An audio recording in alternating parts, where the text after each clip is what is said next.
Selamat sore Bapak Ibu yang terkasih di dalam Tuhan. Selamat berbakti di dalam kasih Kristus. Puji Tuhan kita bisa bertemu kembali untuk beribadah kepada Tuhan. Oleh sebab itu mari kita menyiapkan hati kita, pikiran kita. Kita akan berikan yang terbaik untuk Tuhan. Tapi sebelum kita akan mendengarkan kebenaran firman Tuhan, kita akan berdoa terlebih dahulu. Bapakku yang sungguh mengasihiku, kami bersyukur ya Bapa atas segala kemurahan-Mu, kebaikan-Mu, penyertaan-Mu, pemeliharaan-Mu, bahkan segala berkat-Mu melimpah dalam kehidupan kami. Sehingga sampai sore hari ini, kami masih boleh bisa berbakti kembali kepadamu Tuhan. Mari sore hari ini Tuhan kami mau mendengarkan kebenaran firman-Mu. Jamah hati setiap kami Tuhan. Jadikan hati kami hati yang seperti tanah yang subur, sehingga kami boleh menerima kebenaran firman-Mu dan kami taruh di hati yang terbaik itu. Demikian pula hamba-Mu urapi ya Bapa, dengan urapan yang tidak terbatas, dengan urapan-Mu yang lebih-lebih lagi, agar kami semua merasakan jamahan kuasa firman Tuhan sore hari ini. Terima kasih ya Bapa, kami mau sambut firman Tuhan di dalam berkat nama Tuhan Yesus. Haleluya. Amin.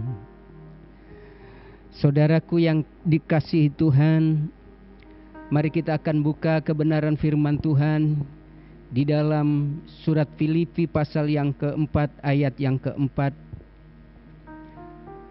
Surat Filipi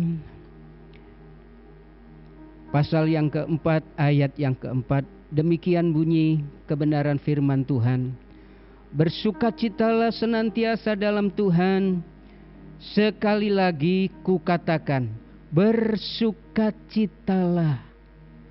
Saudara-saudara yang terkasih di dalam Tuhan, di tengah-tengah situasi yang sulit seperti sekarang ini, semuanya serba sulit, tapi kebenaran firman Tuhan sore hari ini datang kepada kita. Bersukacitalah.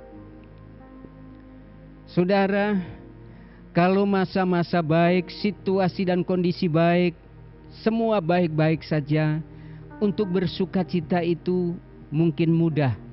Sekalipun tidak semua orang itu bisa senyum terus. Ada banyak orang yang hidupnya cemberut saja sekalipun tidak kekurangan. Apalagi kalau semuanya kelihatannya keadaannya menjadi lebih jelek, lebih buruk.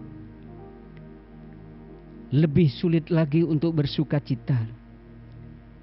Tetapi kebenaran firman Tuhan sore hari ini memerintahkan kepada kita, menyuruh kita untuk, ini ada kata perintah saudara, bersukacitalah senantiasa. Bukan kalau pas baik bersukacitalah, enggak. Kalau situasi sudah semuanya baik baru bisa bersukacita, tidak seperti, tapi bersukacitalah senantiasa. Dan ditegaskan dua kali di sini. Bersukacita di dalam Tuhan. Sekali lagi kukatakan bersukacitalah. Oh haleluya. Ada apa ini? Tuhan menegaskan untuk kita tetap bisa bersukacita. Sekalipun situasi dan kondisi belum menentu, kita juga tidak tahu kapan selesai pandemi ini. Sehingga kita bisa bebas bekerja, keluar, bebas beribadah dan sebagainya. Tetapi saudaraku yang dikasihi di dalam Tuhan, andai kata itu masih belum, apakah kita bisa bersukacita? Firman Tuhan menegaskan, bisa nggak bisa kita harus belajar bersukacita. Karena itu diperintahkan Tuhan. Kalau diperintahkan Tuhan, itu pasti ada hal-hal yang luar biasa. Ada hal-hal yang baik, saudara, yang akan terjadi kalau kita taat. Tapi sebaliknya kalau kita dilarang, misalnya jangan bersukacita, tentu ada masalah yang serius akan terjadi. Kalau andai kata itu dilarang lalu kita melanggar. Dan puji Tuhan, perintah Tuhan di sini bukan melarang, bukan yang negatif, tetapi yang positif. Bersukacitalah. Tersenyum, bersukacita. Saudara yang dikasihi oleh Tuhan, saya kagum melihat kebenaran firman Tuhan. Sekalipun kadang saya juga tidak mengerti kenapa Tuhan memerintahkan ini. Tapi yang jelas kalau Tuhan memerintahkan, ada sesuatu yang terjadi yang baik bagi kita. Nah, saudaraku yang terkasih atau dikasihi Tuhan, menanggapi kebenaran firman Tuhan ini untuk menyuruh, memerintahkan kepada kita bersukacita ini, pasti ada alasan yang luar biasa di balik itu. Alasan yang pertama kenapa kita harus bersukacita. Mari kita buka di dalam Nehemia pasal 8 ayat yang ke-11. Kitab Nehemia pasal yang ke-8 ayat yang ke-11. 11c. Di situ dikatakan Nehemia pasal 8 ayat 11c. Sebab sukacita karena Tuhan itulah perlindunganku. Oh, ternyata saudaraku yang terkasih, kalau kita bersukacita, bukan bersungut-sungut atau cemberut terus setiap hari, ternyata ada kekuatan yang akan datang, yang akan turun memenuhi kehidupan kita. Kalau memang sukacita, kalau sukacita dunia habis ketawa, biasanya yang terjadi justru kesedihan. Habis ketawa-ketawa, lepas bergembira ria, ternyata setelah itu ada masalah yang serius yang membuat kita sulit untuk bisa bersukacita, menjadi sedih kebanyakan. Saudara, tetapi kalau bersukacita di dalam Tuhan, ternyata di sini dikatakan ada perlindungan Tuhan. Ada satu nyanyian yang mengatakan begini: kesukaan dari Tuhan, kesukaan dari Tuhan, itulah kekuatanku. Di sini perlindunganku, tapi di pujian itu kekuatanku. Ada kekuatan. Memang karena ada perlindungan Tuhan, sehingga kita ada kekuatan. Kalau kita bersuka di dalam Tuhan. Kita buka kembali di dalam Ibrani pasal 13. Di dalam kitab Ibrani pasal yang ke-13 dikatakan di sana ayat yang ke-5. Saya akan baca semua sebenarnya ayat yang B. Tetapi di sini dikatakan, janganlah kamu menjadi hamba uang dan cukupkanlah dirimu dengan apa yang ada padamu. Karena Allah berfirman, Aku sekali-kali tidak akan membiarkan engkau, dan aku sekali-kali tidak akan meninggalkan engkau. Janji Tuhan di sini dikatakan, aku sekali-kali tidak akan membiarkan engkau, dan sekali-kali tidak akan meninggalkan engkau. Dan konteks pembacaan kebenaran di dalam ayat 5 ini, di sini dikatakan jangan menjadi hamba uang, tapi cukupkanlah dirimu dengan apa yang ada padamu. Karena Allah berfirman, aku sekali-kali tidak akan. Artinya, banyak orang bingung dengan ekonomi, dengan keuangan, dengan pekerjaan, dengan usaha, sehingga tidak bisa bersukacita, saudaraku yang terkasih di dalam Tuhan. Karena pusing, melihat kenyataan, cari duit angel, cari pekerjaan susah. Tetapi kebenaran firman Tuhan di sini dikatakan, dalam konteks mungkin kekurangan keuangan, ekonomi lagi buruk. Di situ dikatakan, Aku sekali-kali tidak akan membiarkan engkau. Artinya Allah akan menolong, Allah akan mengulurkan tangannya, Allah akan memberikan jalan keluar pada saat kita mengalami kesulitan ekonomi, kesulitan keuangan. Allah tidak akan membiarkan, Allah tidak akan meninggalkan. Sudah berapa kali saya sampaikan, kalau Allah beserta kita, kalau Allah ada di tengah-tengah kehidupan kita. Mungkin berkali-kali selama pandemi ini saya sampaikan kebenaran firman Tuhan ini. Saudara, kenapa itu sampai berkali-kali seperti itu? Karena memang kadang-kadang sebenarnya Allah itu sudah berjanji dan memang mau menyertai kita. Tapi kita terlalu khawatir, selalu khawatir. Ada masalah ini khawatir, masalah itu takut, sehingga kita seolah-olah kita ditinggalkan Tuhan. Kita seolah-olah dibiarkan oleh Tuhan. Padahal Allah sedang menyertai. Allah mau bersama kita. Saudara yang terkasih di dalam Tuhan, itu sebabnya di sini dikatakan Allah mau menyertai dan tidak meninggalkan kita. Itu janji Allah yang begitu luar biasa, saudara. Ada amin? Saudaraku yang terkasih di dalam Tuhan,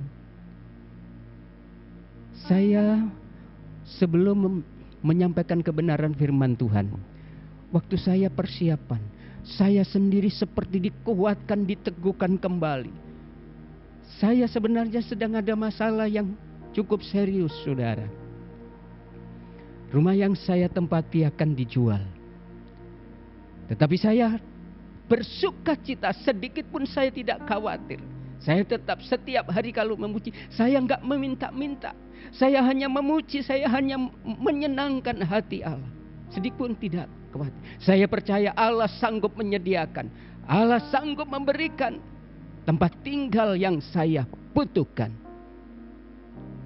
Saudaraku yang terkasih di dalam Tuhan, itu sebabnya kita perlu bersuka cita. Kalau di dalam Roma pasal yang ke-8, Roma pasal yang ke-8,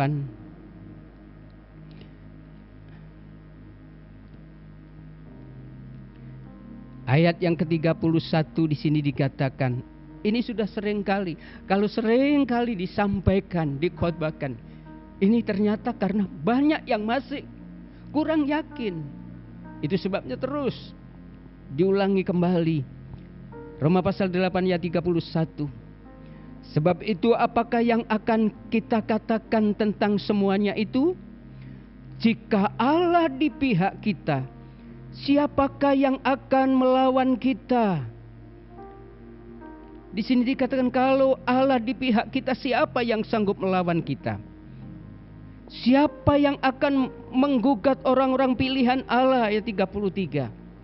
Allah yang membenarkan mereka, siapakah yang akan menghukum mereka? Kristus Yesus yang telah mati, bahkan lebih lagi, yang telah bangkit, yang juga duduk di sebelah kanan Allah, yang malah menjadi pembela kita. Siapakah yang akan memisahkan kita dari kasih Kristus? Penindasan, kesesakan, atau penganiayaan, atau kelaparan, atau ketelanjangan, atau bahaya, atau pedang. Saudaraku yang dikasih Tuhan, siapa yang bisa menjauhkan kasih Kristus dari kita? Kalau kita di pihak Allah, penderitaan, kemiskinan. Saudara, minggu lalu yang saya sampaikan, neraka menjadi seperti di sorga. Dan itu dialami Sadrak, Mesak, dan Abednego. Dimasukkan dalam dapur perapian yang sudah 7 kali lipat dipanaskan. Dan Sadrak, Mesak, dan Abednego dimasukkan ke dalam dapur api seperti itu. Dapur api seperti ruangan ber-AC, seperti di sorga. Raja Nebukadnezar heran-heran, dan semenjak itu Raja Nebukadnezar memerintahkan agar semua orang menghormati Allahnya Sadrak, Mesak, dan Abednego. Saudara, Di sini dikatakan, kalau Allah di pihak kita, siapa yang akan memisahkan kita dari Kristus? Penindasan, kesesakan, atau penganiayaan, kelaparan, atau ketelanjangan, atau bahaya, atau pedang. Saudara, pedang pun tidak akan mempan. Maaf, kita bukan orang yang cari kanuragan, nggak tedas dibacok, balung besi, otot kawat, enggak, bukan itu. Tetapi Tuhan sanggup melindungi. Saudaraku yang terkasih di dalam Tuhan, siapa sangka Daud yang hanya membawa ketepil dan 5 batu, saudara yang terkasih di dalam Tuhan, melawan panglima Goliat yang gagah perkasa, yang lebih dewasa dan tinggi besar, bawa segala peralatan perang, tombak, pedang, segala macam, hanya dikalahkan dengan ketepil. Saudaraku yang siapa pernah berpikir? Ini artinya tidak ada yang sanggup bisa mengganggu anak Tuhan. Pembelaan Tuhan, sekalipun pembelaan Tuhan itu kadang-kadang tidak seperti sulapan, saudara-saudara. Misalnya Daud bisa menghilang, dipacok nggak mempan, bukan itu. Tapi hanya dengan ketepil. Saya juga heran kalau kita mikir, panglima yang gagah perkasa, perlengkapan senjata perang, bahkan saudara, perlengkapan pertahanannya, ada kepalanya, ada ketopongnya, ada helmnya, helm anti peluru. Saudaraku yang dikasih Tuhan, itu bisa ditepil saja mati, itu saya juga heran. Itulah kuasa Allah, itulah pembelaan Allah. Jadi saudara, kalau Allah ada di pihak kita, tadi dikatakan Allah sekali-kali tidak akan meninggalkan dan tidak membiarkan. Percayalah, situasi apapun, kondisi yang bagaimanapun, Allah siap menolong saudara. Allah siap membela saudara. Allah siap memberkati saudara. Tadi dikatakan kelaparan atau ketelanjangan, ini kemiskinan. Yang miskin diubahkan, saudara, bisa menjadi kaya, berhasil. Bukan gagal terus, karena Allah sanggup memperbarui jiwa kita, mental kita. Mental miskin, nasib miskin, Tuhan sanggup mengubah, memperbaruinya. Itu sebabnya kita tidak perlu bersedih, kita tidak perlu murung, kita tidak perlu terus cemberut, apalagi bersungut-sungut, saudara.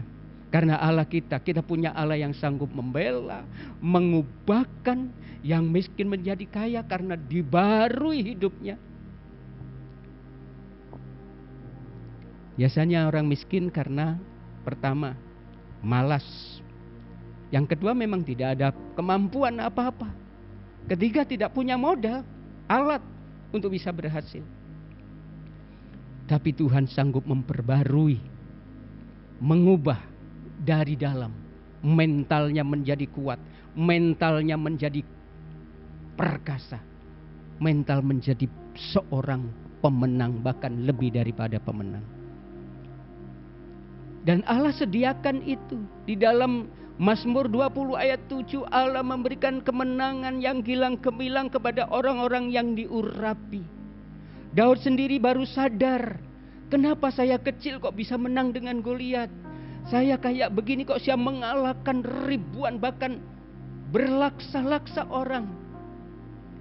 Kalau Saul memang bisa mengalahkan beribu-ribu orang karena gagah perkasa tinggi, tapi Daud relatif agak lebih kecil dan tidak ada pengalaman, tapi bisa mengalahkan berlaksa-laksa. Daud baru menyadari karena ada urapan. Saul pada waktu urapan belum meninggalkan dia. Saul juga beribu-ribu mengalahkan musuh-musuhnya. Saudaraku yang dikasih Tuhan, apa artinya? Artinya sekalipun mental kita penakut, mentalnya pengecut, mentalnya mental miskin. Kalau sudah di dalam Tuhan, Tuhan mau memperbarui, Tuhan mau mengubahkan menjadi mental pemenang, mental orang-orang yang berhasil. Dari mental dulu untuk menjadi orang berhasil, saudara. Itu sebabnya kalau Allah beserta kita, tidak ada yang sanggup memisahkan. Di sini dikatakan kelaparan atau ketelanjangan, tidak ada yang sanggup. Karena apa? Kalau bersama Tuhan kita diberi keberanian, kekuatan, diubahkan, bahkan diurapi untuk menjadi seorang pemenang. Oh, luar biasa ini, saudara. Itu janji Tuhan. Saudara yang terkasih di dalam Tuhan, kenapa kita harus bersukacita di dalam Tuhan, tetapi ya, bukan bersukacita karena dapat hadiah dari BCA misalnya. Tiba-tiba dapat hadiah mobil dari BCA karena kita nabung di BCA. Kita bersenang memang. Tapi kalau hanya karena ada hadiah kita bersukacita, sebentar lagi habis sukacita ini. Tapi kalau karena Tuhan, sukacita di dalam Tuhan, itu sekalipun situasi dan kondisi berubah-ubah, saudaraku yang terkasih di dalam, tidak akan menghilangkan sukacita itu. Dan pada saat kita terus bersukacita di dalam Tuhan, itulah yang memberi kekuatan. Pada saat kita bersukacita karena Tuhan, seperti bangsa Israel yang sudah berkali-kali ini saya sampaikan, tetapi kenapa ini terus muncul dalam pikiran, dalam hati saya? Pada saat Raja Yosafat yang mau diserbu, sudah dikepung oleh 3 negara menjadi satu, orang Amon dan orang Moab dan orang dari pegunungan Seir bersatu akan mengepung Yerusalem.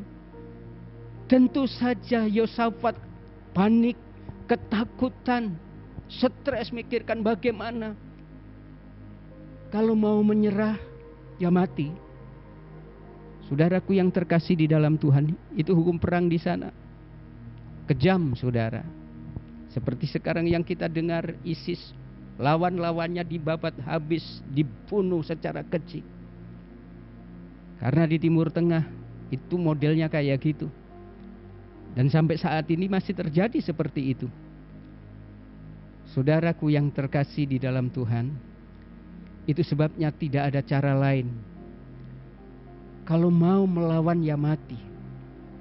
Tapi karena orang kenal kebenaran, tahu kebenaran, mencari Tuhan, dia punya Allah, dia merendahkan diri mencari Tuhan. Dan apa jawaban Tuhan pada saat dia berdoa menghadapi kesulitan yang begitu besar? Disuruh bersukacita, disuruh bernyanyi. Pada saat mereka sudah mau didatangi oleh musuh-musuh itu, mereka mulai bersiap menyanyi. Dan nyanyian itu saudara tahu, ini nyanyian favorit saya. Sebab Tuhan baik, bahwasannya untuk selamanya kasih setianya. Sebab Tuhan baik, bahwasannya untuk selamanya kasih setianya. Saudaraku yang dikasih Tuhan, pada saat bangsa Israel mulai meniup trompet, membunyikan peralatan musik, lalu mulai mengangkat puji-pujian, Allah berperang, saudara. Semua orang-orang, orang Amon, orang Median dari pegunungan Seir yang sedang mengepung Yehuda, saling berperang dan saling membunuh. Kalau kita bersukacita, kalau kita ada sukacita di dalam Tuhan, suka memuji Tuhan, Allah hadir dan berperang. Allah sanggup mengubah situasi yang mencekam, situasi yang buruk, diubahkan menjadi situasi yang bukan sekedar menyenangkan. Ada berkat melimpah di balik itu. Saudaraku yang terkasih di dalam Tuhan, ini luar biasa. Luar biasa. Itu yang pertama. Kenapa Tuhan menyuruh kita bersukacita? Karena Allah, kita punya Allah yang sanggup membela, Allah yang hidup, Allah yang tahu setiap langkah kita, penderitaan kita. Yang kedua, mari kita buka di dalam Filipi pasal 4 kembali. Filipi pasal 4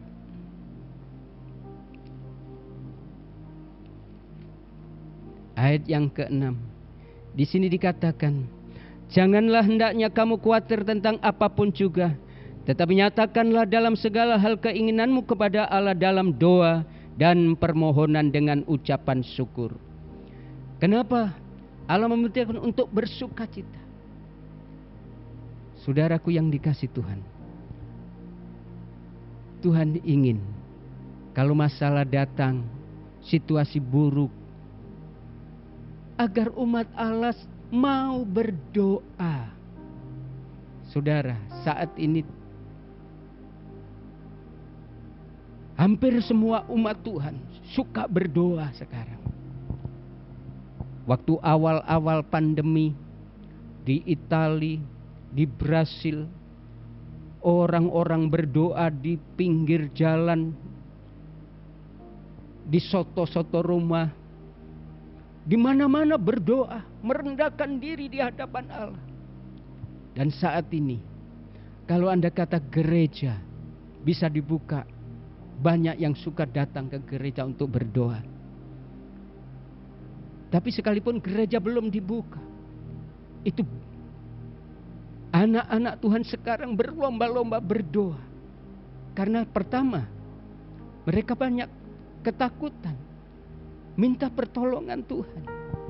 Dan memang firman Tuhan katakan, kalau situasi buruk, suruh bersukacita. Bagaimana bisa bersukacita? Berdoa. Kalau kita tidak berdoa menghadapi situasi buruk, tambah lama tambah stres, tambah ketakutan. Kalau kata ketakutan, terlalu berketakutan, saudara, imun bisa turun. Dan kalau imun kita turun, segala sakit penyakit bisa mengganggu dan berbahaya sekali. Berapa banyak jiwa yang melayang bulan-bulan ini, terlebih bulan kemarin, bulan Juli, saudara. Di RT 4 sana, satu hari bisa 7 orang. Itu di kuburan, khusus kuburan Praloyo yang Kristen, satu hari bisa 25 orang. Memang satu kabupaten Sidoarjo yang khusus Kristen, belum yang lain, yang agama lain, begitu banyak. Kalau imun turun, saudara, sakit penyakit, itu sebabnya jangan terlalu takut. Kenapa kita terlalu takut lalu gak bisa bersuka cita? Ayo kita berdoa, menyanyi kepada Tuhan. Di sini dikatakan, janganlah kamu khawatir. Janganlah hendaknya kamu khawatir tentang apapun. Masalah pekerjaan, ekonomi, rumah tangga, masalah anak, masalah pandemi, masalah COVID-19, varian Delta yang begitu mengerikan ini. Jangan terlalu takut. Kalau kita terlalu ketakutan, imun kita turun, sangat-sangat berbahaya, saudara. Itu sebabnya mari kita justru di dalam situasi yang tidak baik, kita berdoa di hadapan Allah. Kalau tadi Allah sudah bertanggung jawab, aku sekali-kali tidak akan membiarkan engkau dan sekali-kali tidak akan meninggalkan engkau. Kenapa kita tidak mau berdoa? Wong Allah sudah berjanji menyediakan diri, tidak akan membiarkan itu, akan berarti akan campur tangan, saudara. berarti akan menolong. Mari kita serahkan kekhawatiran kita, ketakutan kita. Kadang-kadang kita takutan tidak beralasan, saudara. Saudaraku yang terkasih di dalam Tuhan, mari kita di tengah-tengah situasi yang kurang baik, keadaan yang kurang baik, tetap bersukacita di dalam Tuhan. Pada saat kita bersukacita, kuasa Tuhan hadir. Saya senang dan saya menyaksikan sendiri, saudara. Di keluarga saya yang pertama kena. Tapi setelah saya sembuh, kira-kira sudah 3 minggu, hampir 1 bulan, ternyata anak saya yang perempuan kena karena di pekerjaannya, kena COVID. Lalu Roy kena, istri saya juga kena. Saudaraku yang terkasih di dalam Tuhan, tetapi yang paling heboh si Roy. Saya dengar di kamarnya ketawa-ketawa, nyanyi, main game, ketawa-ketawa. Dan paling cepat. Padahal kalau suruh minum obat yang paling susah, tapi paling duluan, paling cepat sembuhnya. Kalau kita ada sukacita, kita bersukacita di hadapan Allah, masalah segala selesai, saudara. Saya masih ingat khotbahnya Bapak Yohanes Budi Harjo. Kalau kita ada masalah, saudara, kita bersungut-sungut itu digambarkan seperti mobil melewati jalan berlubang, becek, jalan yang sulit. Kalau kita bersungut-sungut, kita ini sedang ngerem, saudara. Jadi mobilnya nggak jalan-jalan. Jadi kalau kalau hidup kita penuh sungut-sungut, kalau ada masalah begitu lama kayaknya nggak selesai masalah.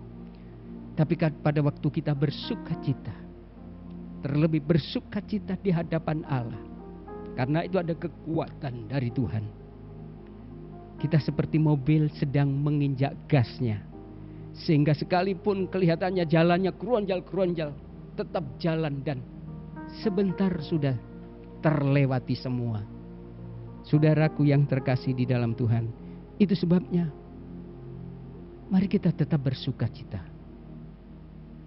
Pada saat kita lemah, kita tidak berdaya menghadapi masalah, menghadapi situasi, kondisi, menghadapi apapun.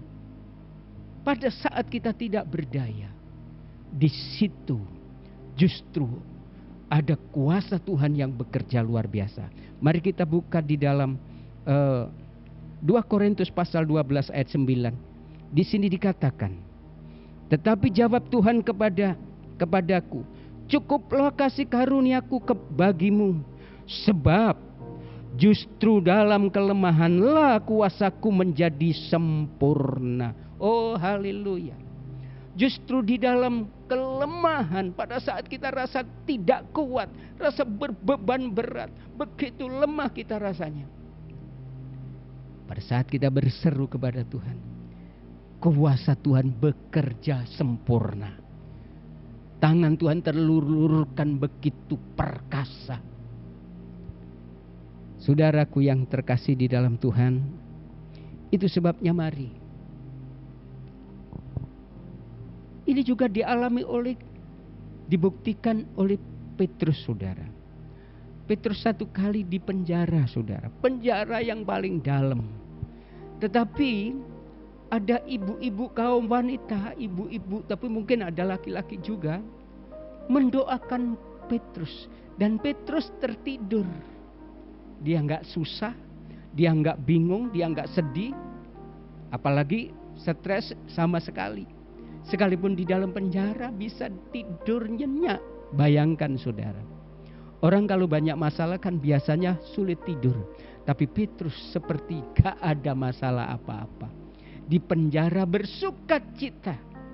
Dan umat Tuhan mendoakan dengan penuh bersukacita. Karena firman Tuhan katakan, suruh membawa di dalam doa segala kekhawatiran kita, apa saja. Dan umat Tuhan, ibu-ibu Mungkin ada 1-2 yang laki berdoa. Malam itu Petrus dibawa oleh malaikat Tuhan melewati penjagaan yang pertama, yang paling ketat, kedua, ketiga, dan pintu gerbang. Dan akhirnya dia sudah dibawa keluar dari penjara. Petrus pun heran. Dia seperti hanya itu mungkin penglihatan, mungkin mimpi, tapi itu benar. Saudaraku yang terkasih di dalam, penjara pun tidak bisa membelenggu, tidak bisa memenjarakan orang yang ada kuasa Allah. Ada yang bersukacita karena Allah hadir pada saat kita bersukacita. Allah hadir. Allah akan membebaskan umatnya. Saudara, jangan kita biarkan ketakutan menguasai hidup kita. Jangan biarkan kesedihan terus mengganggu hidup kita, membelenggu hidup kita. Mari kita belajar. Izinkan Roh Kudus menolong untuk kita bersukacita. Mulailah kalau malam menyanyi. Dulu saya agak sedikit kesulitan menyanyi, saudara, karena kadang-kadang sudah capek main gitar, tangan capek, mau main keyboard kadang-kadang sudah juga belenger dan sebagainya. Kadang-kadang doa diam saja. Tapi sekarang saya ada cara baru. Saya nyetel HP, puji-pujian, lalu saya mengikuti di HP ini. Dan saya cari lagu yang cocok. Lalu selesai itu saya berdoa. Lalu nanti saya cari pujian lagi yang baik. Saya bareng menyanyi. Itu seperti kita menyanyi bersama dengan seorang pemain keyboard kan. Saudaraku yang dikasih Tuhan, tak masalah dengan HP kita. Yang penting hati kita menyembah, mengikuti puji-pujian dari HP ini. Allah juga hadir di sana. Karena firman Tuhan katakan, Allah bersemayam di atas puji-pujiannya. Yang terakhir, saudaraku yang dikasih Tuhan, kita buka di dalam kitab Roma lagi, pasal yang ke-8. Kitab Roma pasal yang ke-8 ayat 28. Ini ayat kesukaan saya ini. Ini ayat adalah yang sangat dibenci oleh iblis. Di sini dikatakan, kita tahu sekarang, Roma 8 ayat 28, bahwa Allah turut bekerja dalam segala sesuatu untuk mendatangkan kebaikan bagi mereka yang mengasihi Dia, yaitu bagi mereka yang terpanggil sesuai dengan rencana Allah. Saudara, Allah mau turut bekerja. Kalau tadi aku sekali-kali tidak akan membiarkan dan sekali-kali tidak akan meninggalkan, tapi di sini Allah akan turut bekerja. Apa yang menjadi rencana kita, apa yang menjadi kesulitan kita, Allah mau turut bekerja untuk memberikan jalan keluar. Allah turut bekerja untuk membebaskan kita dari segala kesulitan. Allah turut bekerja. Apa yang kita kerjakan, yang kita rencanakan, program-program, rencana-rencana hidup dalam hidup kita ini. Saudaraku yang terkasih di dalam Tuhan, Allah mau turut bekerja. Saudara, adakah Allah di dunia ini yang mau turut bekerja di dalam kehidupan umatnya? Yang saya tahu agama-agama di dunia ini seperti Allahnya begitu jauh. Ada yang mungkin Allahnya enggak terlalu jauh, karena surga itu katanya di langit begitu tinggi jauh sehingga sulit untuk dijangkau, apalagi mau bekerja menolong umatnya, terlalu jauh. Tapi ada yang Allahnya di batu, di kayu, patung-patung, tapi mereka juga gak berbuat apa-apa. Namanya patung, saudara, disembah. Kayu juga disembah. Bagaimana bisa menolong? Patung punya tangan tapi tidak bisa bergerak. Itu Alkitab yang mengatakan. Allah buatan manusia tidak bisa menolong siapapun. Mendengar aja gak bisa, apalagi ngomong. Saudara, tapi Yesus, sekalipun Yesus kata firman Tuhan, duduk di sebelah kanan Allah Bapa di sorga.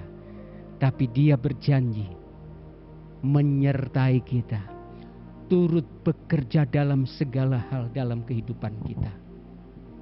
Saudaraku yang terkasih di dalam Tuhan, oleh sebab itu, mari kita jangan larut bersedih, tapi justru kita berserah kepada Tuhan.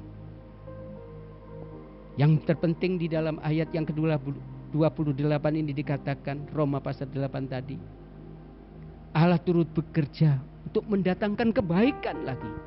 Tapi bagi yang mau mengasihi Dia, mari kita mengasihi Dia, karena Tuhan sudah terlalu mengasihi kita. Allah sudah mengorbankan segalanya. Di dalam pasal 8 ayat 32 ini dikatakan, Dia yang tidak menyayangkan anaknya sendiri, tetapi yang menyerahkannya bagi kita semua, bagaimana mungkin Ia tidak mengaruniakan segala sesuatu kepada kita bersama-sama dengan Dia? Allah yang kita sembah, yang terbaik, yaitu anaknya Yesus Kristus, sebenarnya itu diri Allah sendiri, yang sudah datang ke dunia berani berkorban bagi kita supaya kita selamat dari hukuman neraka, dari hukum maut. Sudah menyerahkan dirinya, yang terbaik sudah diberikan. Bagaimana mungkin Tuhan tidak menolong masalah-masalah sebesar apapun dalam kehidupan kita yang kita hadapi masalah? Itu di hadapan Allah kecil. Apalagi masalah ekonomi, masalah pekerjaan, bahkan masalah jodoh, bagi Tuhan kecil. Masalah masa depan, bagi Tuhan tidak ada yang susah, tidak ada yang gelap. Tuhan itu tahu yang terbaik. Di sini Allah turut bekerja, catat ini baik-baik. Allah turut bekerja dalam segala perkara, dalam segalanya. Oh haleluya. Tapi mari kita mengasihi Dia. Saudara yang terkasih di dalam Tuhan, sebelum saya akan tutup kebenaran firman Tuhan, waktu saya kena COVID sudah 1 minggu lebih, bahkan sudah 2 minggu, sudah enak, roto enak saudara, sudah 2 minggu. Nah saudaraku yang dikasih, setelah 2 minggu ini saya sudah relatif sudah sembuh. Tapi saya masih belum bisa kemana-mana karena takut nulari orang lain. Ternyata ada seorang yang sakit, istri saya memberitahu, Pak ini masuk rumah sakit. Lu sakit apa? Positif. Waduh, dek saya saudara. Waduh, ini bahaya sekali saudara. Ini bahaya sekali. Sekarang kalau sudah umur 60 ke atas terpapar saudara, banyak sekali yang sudah lewat, amblas. Lalu malam itu saya semakin sedih saudara, karena saya ada perasaan gak enak. Lalu saya mulai berdoa malam itu, karena sudah bisa duduk, sudah bisa bersuara lebih kuat, karena relatif sudah mulai pulih. Saya hanya berdoa. Saya mulai mengikat roh maut, roh kematian. Dan saya mulai minta Tuhan menghancurkan semua roh kematian, sakit, penyakit, virus dan sebagainya. Lalu saudaraku yang dikasih Tuhan, saya mulai berdoa, Tuhan lepaskan roh kesembuhan, roh kesehatan. Saya kalau berdoa untuk orang sakit selalu seperti itu. Lalu bilur-bilur-Mu yang sudah menyembuhkan. Oleh sebab itu saya percaya sembuh. Tapi yang saya lebih fokus lagi saudara, tolong Tuhan supaya bisa orang ini melihat anaknya, bahkan sampai selesai kuliah dan sampai menikah melihat cucunya. Izinkan melihat cucunya. Pagi, sore, siang saya berdoa seperti itu. Saudara, satu kali saya telepon, Pak bagaimana keadaannya? Sudah sehat Pak David, sudah ada di rumah. Oh puji Tuhan, saya senang. Lalu dia mulai cerita, waktu saya di rumah sakit Pak David, waktu nggak ada dokter, sudah malam semua yang lain tidur di kamar itu, saya berdoa. Dia katakan, Pada saat saya berdoa ada seperti tangan saya dijawil dari belakang, dicolek dari belakang. Saya toleh, tak pikir ada orang, suster mungkin yang datang atau dokter. Tapi saya toleh, saya tengok tidak ada. Saya berdoa lagi. Lalu saya dicolek lagi, saya dipegang lagi. Saya lihat gak ada orang. Saudaraku yang terkasih di dalam Tuhan. Tapi bapak ini terus berdoa. Kembali berdoa. Berdoa. Lalu ada suara. Jangan takut anakku. Kamu tidak akan apa-apa, katanya. Wah, dia langsung menangis. Dia berdoa sungguh-sungguh, semakin sungguh-sungguh bersyukur di hadapan Tuhan. Saudaraku yang terkasih di dalam. Lalu berikutnya besoknya sudah mulai sembuh. Besoknya mulai enak, sekalipun masih belum boleh pulang. Karena kalau kena COVID itu minimal 10 hari ada di rumah sakit itu, ditambah. Kalau yang terakhir ditambah 1 hari, kalau dulu ditambah 5 hari. Sehingga total 15 hari itu aman baru pulang. Saudara yang terkasih di dalam Tuhan, kalau kita ada masalah, kita serahkan sungguh-sungguh kepada Tuhan. Jangan larut di dalam kesedihan, kekhawatiran, ketakutan. Kita bersukacita di hadapan Allah, memuji-muji Tuhan. Allah akan campur tangan buat segala kehidupan kita. Puji Tuhan, saudara, biar kebenaran firman Tuhan ini akan menghibur, menolong, menguatkan kita. Saya pada saat mempersiapkan kebenaran firman Tuhan ini, saya berdoa, saya mempersiapkan diri. Saya dibangun, dikuatkan. Rasanya, oh haleluya Tuhan, saya tidak takut menghadapi segala masalah. Saya tidak takut sekarang. Karena saya tahu Allahku Allah yang hebat, yang selalu mau menyertai dan menolong kita semua. Dan tidak akan meninggalkannya. Puji Tuhan, mari kita akan berdoa. Bapa, kami sungguh bersyukur Tuhan buat janji kebenaran firman-Mu yang begitu luar biasa sore hari ini. Tuhan, mari jamah setiap hati kami. Sehingga kami dipulihkan, diberi kekuatan, dibarui. Ada sukacita di dalam Tuhan. Ada kekuatan di dalam Tuhan. Iman kami semakin bertumbuh. Iman kami semakin kuat. Kami tidak takut lagi menghadapi segala hal. Kami percaya bersama-Mu kami menang. Bersama-Mu kami berhasil. Bersama-Mu kami mengarai kemenangan, keberhasilan. Dan mengalami berkat-berkat Tuhan yang lebih melimpah lagi. Terima kasih. Dalam situasi apapun kami tidak takut lagi. Karena Tuhan beserta kami.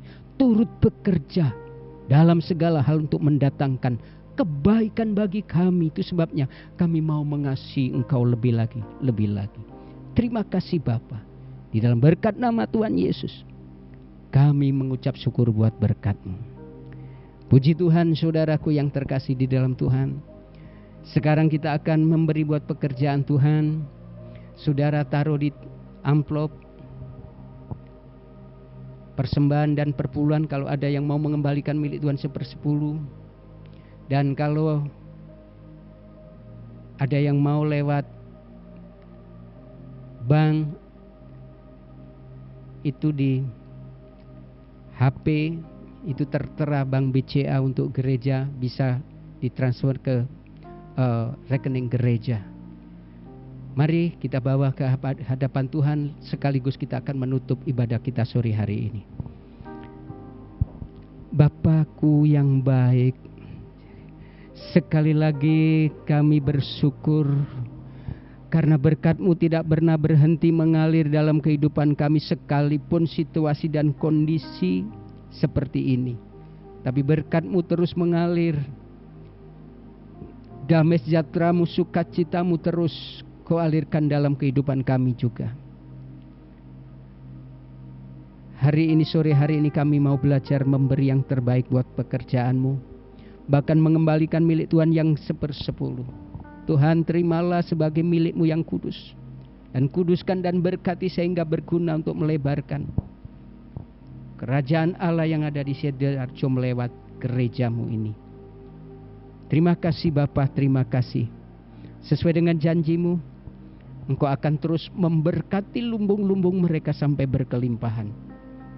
Memberkati pohon anggur mereka, yaitu mata pencarian mereka, sampai berbuah lebat, menghasilkan yang berkelimpahan. Bahkan janji-Mu untuk menjauhkan dari binatang pelahap, sakit, penyakit, pencuri, penipu dan sebagainya, Tuhan jauhkan. Kami percaya janji-Mu itu iya dan amin, dan pasti digenapi. Dan saat ini Tuhan, sebelum kami akan pulang, kami akan mengakhiri ibadah ini, kami mohon berkat-Mu turun atas seluruh jemaat-Mu. Berkati setiap rumah tangga, keluarga, pekerjaan, usaha, pendidikan putra-putrinya, biaya putra-putrinya. Tuhan berkati. Tuhan, kalau saat ini ada yang kurang baik keadaannya, Tuhan jamah, berikan sukacita, berikan damai sejahtera. Kalau ada yang sedih, kalau ada yang takut, kalau ada yang terlalu khawatir, tidak berdaya, Tuhan jamah seluruh jemaat-Mu yang mengalami ketakutan, situasi yang kurang menyenangkan di hati, pikiran maupun dalam keluarga dan pekerjaan. Tuhan jamah, angkat segala beban-beban mereka. Kau yang sudah berjanjikan campur tangan, Tuhan bekerjalah untuk mengatasi dan memberi jalan keluar bagi setiap anak-anak-Mu. Kami mohon Tuhan, perlindungan-Mu kepada setiap jemaat-Mu, besar, kecil, tua, muda, dilindungi oleh Tuhan dengan perlindungan-Mu yang ajaib. Kuasa darah anak domba Allah menutup bungkus seluruh jemaat-Mu, besar kecil semuanya, tidak terlewatkan. Bahkan dibentengi, dipagari dengan tembok-Mu yang berapi, sehingga tidak ada yang sanggup mengganggu anak-anak-Mu. Dan saat ini Tuhan, kami mohon berkat-Mu atas seluruh jemaat-Mu. Saudaraku yang dikasihi Tuhan, mari kita angkat tangan bersama-sama. Sekarang terimalah berkat damai sejahtera yang melimpah dari Allah Bapa, kasih karunia daripada Tuhan Yesus mengalir seperti sungai, penghiburan, pertolongan, dan persekutuan dengan Roh Kudus menyertai, memberkati, dan membuat berhasil jasmani dan rohani sampai Tuhan Yesus datang kedua kali. Yang percaya katakan amin. Puji Tuhan. Selamat sore saudaraku. Tuhan memberkati dan sampai jumpa minggu yang akan datang. Terima kasih.